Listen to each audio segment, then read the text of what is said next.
This crisis has definitely hit so many of our nonprofits and organizations doing so much good within our community to reach as many people as they can. And to talk further about that topic, let's bring in Sari Klok-Schneider. She's the executive director for the Detroit Goodfellows. Your organization has been helping out kids here in the Metro Detroit area for well over 100 years. But what has this crisis been like for you and so many of your volunteers? Well, it's been challenging for us, a lot from the fundraising end of things. We're used to doing live events.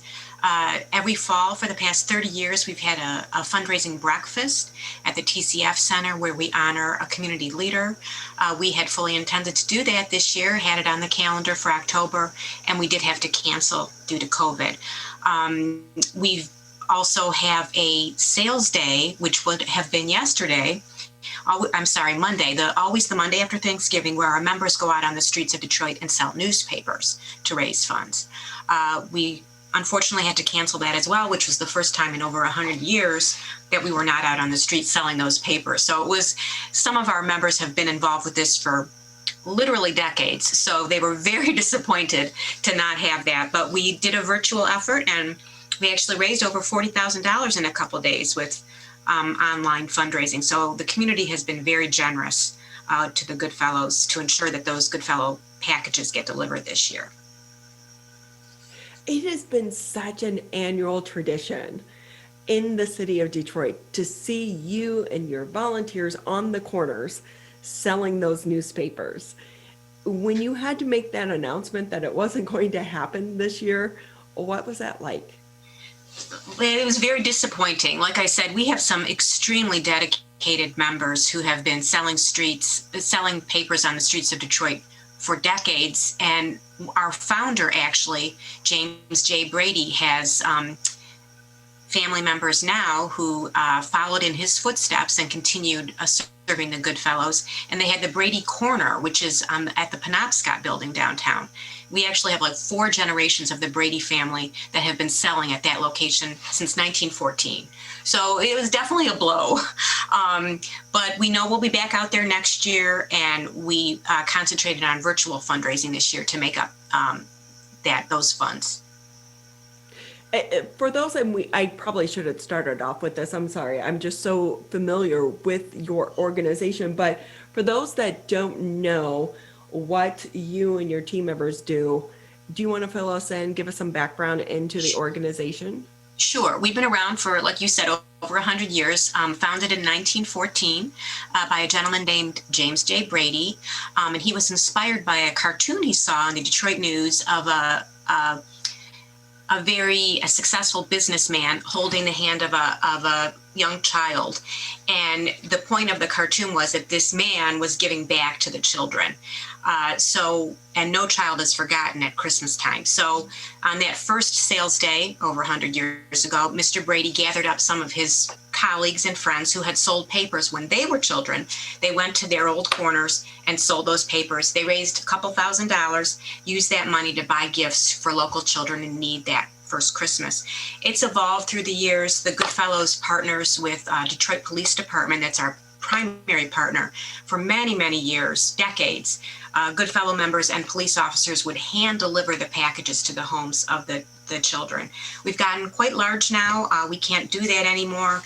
This holiday season, we'll distribute 30,000 packages to children in 6 communities: Detroit, Highland Park, Hamtramck, River Rouge, Harper Woods, and Ecorse, for children between the ages of 4 and 13. And the families actually come to us. We have different distribution centers around the city, and the police are there working with our Goodfellow members to hand out the boxes. So it's a long-term partnership. But so many things in these boxes are really the basic essentials. This year, the need must be greater than ever. It is.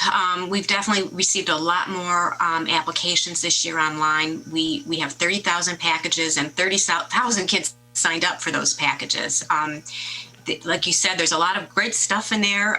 It's a combination of practical items like warm winter clothing, hats, gloves, warm winter socks, sweatpants, sweatshirts, underwear. And then we figure that's for the moms. They're always very happy to get that for their children. And then the packages contain books that are age appropriate for each age group, toys, candy, games, a dental kit. The components of that kit are donated to us by Delta Dental Foundation every year. It's a really terrific package. Sari Klok-Schneider with us here on the Oakland County MegaCast. She's the executive director for Detroit Goodfellows. How do you pick and choose which family you grace with your donations? The families come to us. They have to apply for the program. We work with the school districts that we are serving. Any family who received a package the previous year, we contact that family to see if they're still interested in receiving one.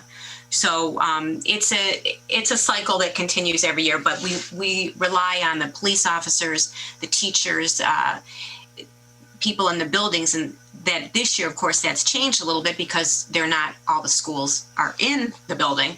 But we've done very well with our online application.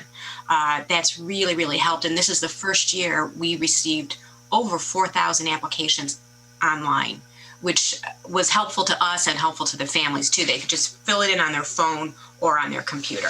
So that made a big difference. And with that, Sari, can you talk a little bit more about the fundraising efforts? You said you went virtual. Has it been more successful than standing out on the street corners? It's been equally successful, I would say, to our great surprise, honestly. We have been out there for so long, and we were really forced to try something different. And we've upgraded our website. We have Instagram now and Twitter. So we're trying to really reach out to a younger group and a younger group of supporters who are more comfortable making donations online or through Facebook. So we were pleasantly surprised at how well we did. It's not the same as the in-person, but it's still nice to know that we can rely on the internet to help us raise the funds we need. And one of the things I think during COVID-19 and this crisis is everyone has had to shift how they think and how they operate. So coming out of this pandemic, what do you think is going to be the positive for the Detroit Goodfellows that will follow through and that you'll carry with you post-pandemic if we ever get there? Oh, well, let's hope. Right? I think we all want to be on the other side of this. But I think it is the online, the virtual stuff that we have an older membership, and we've been doing things the same way for a very long time. We honestly were just forced to make a change. And again, we're pleasantly surprised at how well these things did. We have established a new young persons group called Next Gen that we ask a $10 donation a year and 10 hours of community service. And that's an age 19 to 29. So those young people have helped us along with our advertising and PR team to make our virtual presence a lot stronger out there. And we've done very, very well. Facebook fundraisers, hugely successful. So I think we will continue that post-pandemic. And hopefully we made the ability for our families to get in touch with us via email and applying online that's made it easier for them as well, which is great.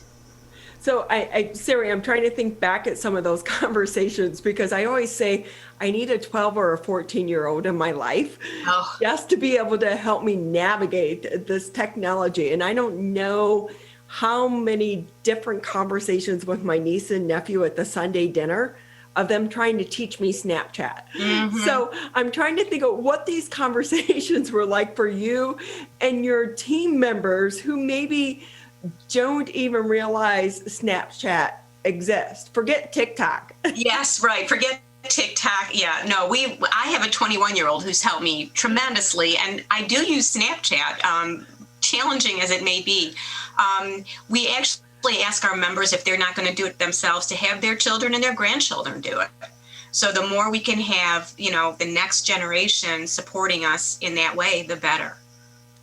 And do you think that's one of the beautiful things to come out of this is it really is forcing those conversations for the older generation and the younger generation to come together and to try to understand one another? Yes, absolutely. 100%. It really has. And we have an age range now of members from 19 to 90.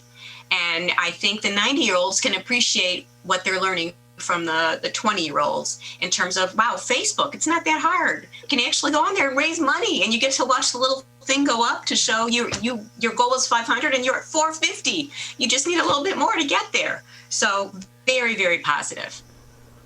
Sari Klok-Schneider with us on the Oakland County Megacast. She is the Executive Director of the Detroit Goodfellows, joining us today on the program. And Sari, as we're getting further into the holiday season, as we're approaching the time where these gift packages would be provided to these families and to these children, many organizations that are doing charitable work and helping people in our communities this particular year are looking more for donations than physical items. Is that the case with Detroit Goodfellows? Are they looking more for monetary donations, or are they also seeking this year, even more than before, those physical items like the clothing, the socks, the essential items such as jackets, dental kits, and that kind of stuff as well? We actually just take monetary donations because we make such a very large quantity of packages, the 30,000.